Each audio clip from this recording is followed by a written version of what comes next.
அடுத்தபடியாக சமீரா ஜாஸ்மின் சிறிய நன்மையால் சொர்க்கம் போகலாம் என்ற தலைப்பின் கீழ் பயான் நிகழ்த்துவார்கள். கோயிந்தங்குடி சபீரண்ணன் அவர்கள் மேடைக்கு வருமாறு அழைக்கப்படுகின்றார்கள்.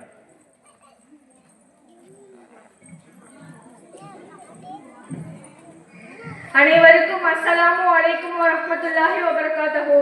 எனக்கு கொடுக்கப்பட்டுள்ள தலைப்பு சிறிய நன்மையால் சொர்க்கம் போகலாம்.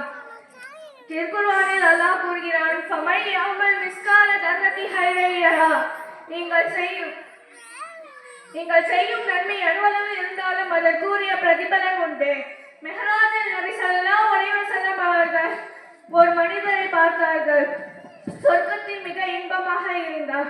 என்ன அமல் செய்தீர் என கேட்டார். அதற்கு அவர், பாதையில் இருந்த ஒரு புல்செடியை அகற்றினேன். அவர் செய்த நன்மை சொர்க்கத்தை தந்தது.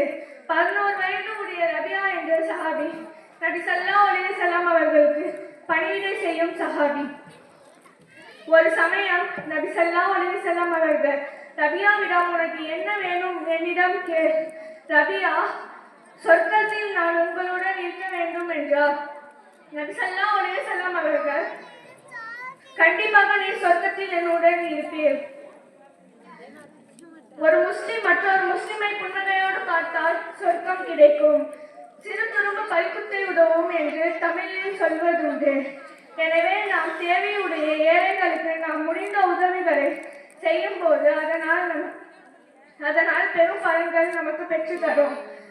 எனவே வாய்ப்புகள் கிடைக்கும் போதே அதை நாம் பயன்படுத்தி சொர்க்கத்தை பெறுவோமாக. ஆமீன் ஆமீன் யா ரப்பில் ஆலமீன். அஸ்ஸலாமு அலைக்கும் வரஹ்மத்துல்லாஹி வபரகாத்துஹு.